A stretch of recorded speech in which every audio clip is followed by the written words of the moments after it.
collapse. And so when we were watching that clip, I was caught off guard by my own tears because I've written about that movie. I've written about the event that triggered the movie. And for the longest time, it used to go around the internet by Anonymous, which I thought was just perfect, because as one of my friends always tells her sons, Anonymous, remember in history, Anonymous was often a woman. But eventually, it was tagged to my name, and I tell you that only because I never wanted anyone to make a stink about it on my behalf until one of my friends finally said, well, that's about the height of hypocrisy. You're telling women all the time to step up, and you're worried about looking like you're trying to get credit for something. And it made me think of Maggie Kuhn. Remember Maggie Kuhn, the founder of the Great Panthers? She said, speak your mind, even if your voice shakes. Whenever I say that in a room full of women, you can just see, not this room, because this is a room full of Texas women, but back out, especially in the heartland, I can sometimes see women tear up even at the suggestion of that because they're so afraid. One of the things I'm asked often is, doesn't all the negative reaction to columns that you write get to you? And I used to give the wrong answer to that sometimes. We'd have these big audiences and there'd be Q&A and a woman would stand up with a microphone and she'd say, doesn't that bother you? And I'd say, oh no, you just gotta let it roll off your back. Well, there were two problems with that answer. The first one is it wasn't true. And the second reason it was such a bad answer is all it did was communicate to everyone, well, I'm different from you. And it would tell all those women that, well, then they shouldn't speak up because they don't have the same thick skin. That wasn't true. It bothered me a lot. I mean, they went after me, they made fun of my husband, my kids, our dog, the pug. How fair is that? Like, she doesn't have enough problems already. So I finally started telling the truth, that yes, it does bother me when they attack. I love that, especially, I bring out the worst in a certain kind of man. It's a skill, I play to my strengths. And it amazes me how often the attacks are personal. They call me fat, and then they think it's insulting to call me a lesbian. I love that. But it's so interesting how personal it gets. And so what I said to them is, what I realized? It does bother me, I just don't let it stop me. That's the difference, really. And when I wrote about the women, and I'm going to read just a short passage to you because I think the reason I was so taken aback by the video is, we have all kinds of reasons that we're too busy, don't we? We have, look at what you did today to get here. Look at the sacrifices and scheduling you're making. Look at the time you're taking out in the middle of a week. Today's Tuesday, right? Yeah, it's a busy week, right? It's always a busy week, and yet you're here. But when you think about what they went through, I want to share this with you if I could, please.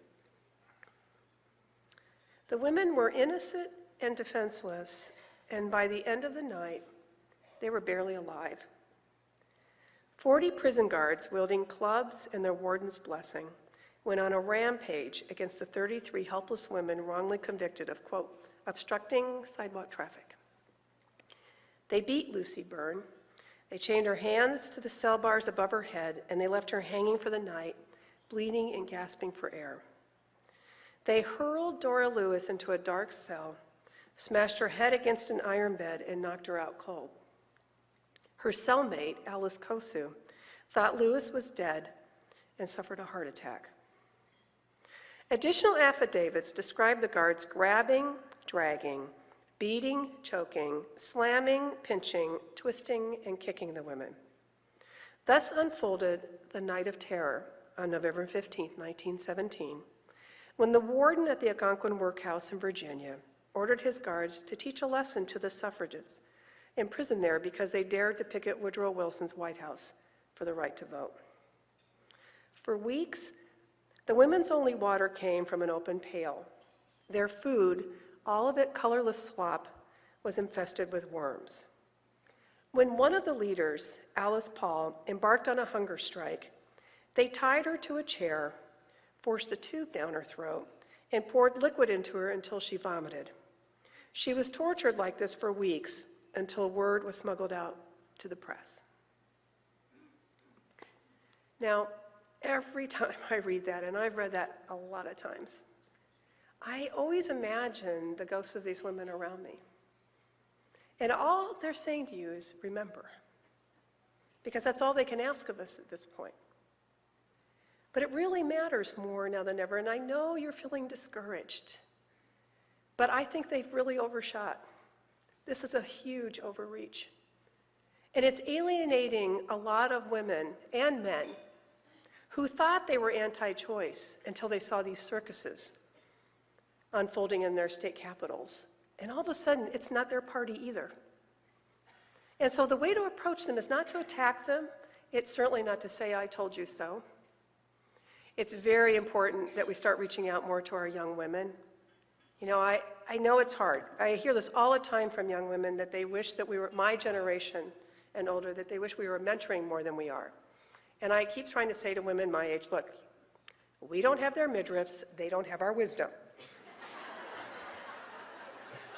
At least in my case, it seemed to be a trait. But they are our future. And I'm getting older. I don't know about the rest of you, but I do feel that I'm getting older. But I'm also thinking this. When I look around in this room and I look at the numbers, I'm thinking of my mother-in-law, Emily Campbell Brown. Now, there was a force to be reckoned with. She was from Georgia. She grew up in Mansfield, Georgia, and married a man and lived in Mansfield, Ohio, all of her married life. And she died 2 years ago at the age of 89. First time I met Emily, Sherrod and I have only been married for 7 years. So I was in my 40s when I met Emily. And the first time I met her, I also had to bring an evening gown because I was going to get changed, and Sherrod and I were going to a formal event. I'll never forget this. Sherrod had been a long-time single dad, 16 years. I've been a long-time single mom, and I'm getting all dolled up. And I have this dress on, and Emily walks over to me and she says, would you like to borrow a necklace? And I said, well, I don't know, Emily, I'm afraid that might draw a little too much attention to my cleavage. And she says, well, isn't that what you're trying to do? So Emily and I, we found our way. I loved her. She was always so outspoken. Last few weeks of her life, we were privileged to be able to care for her at home with the help of hospice. The saints that walk among us, hospice home care workers. My mother was one of those. My mom died at 62 of they couldn't figure out what the lung disease was. We probably think it was because she was always washing my dad's clothes with asbestos on them. But she had 800 people at her calling hours. And the line was so long, it was about a 2.5-hour wait, and I always remember a friend of mine who's a columnist, Tom Farron, he's about this tall. And he said, Connie, and he's the only one, who could have thought I could laugh at my mom's calling hours? He came up to me and says, Connie, I was in that line so long, I thought when I got to the porch steps of that funeral home, it was going to say, you must be this tall to enter.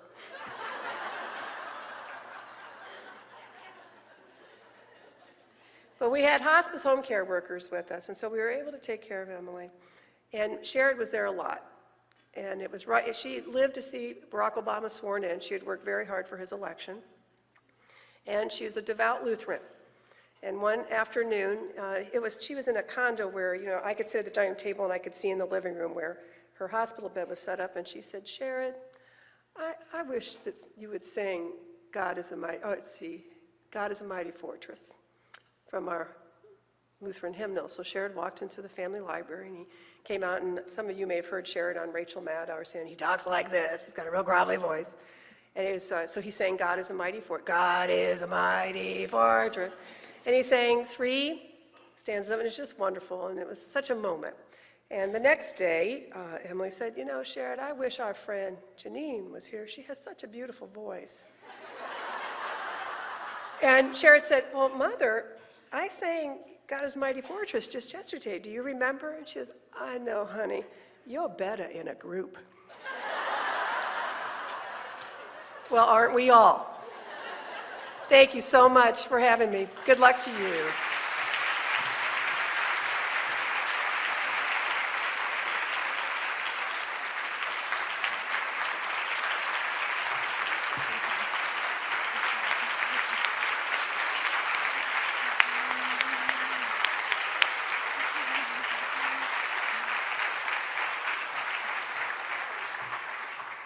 I will be short. I have to follow that. My name is Kelly Osley Flores, and I'm honored to be co-chairing this luncheon with my mother, Robbie Osley. We wanted to recognize that the Texas Democratic Party Chairman Boyd Ritchie is also present with us here today.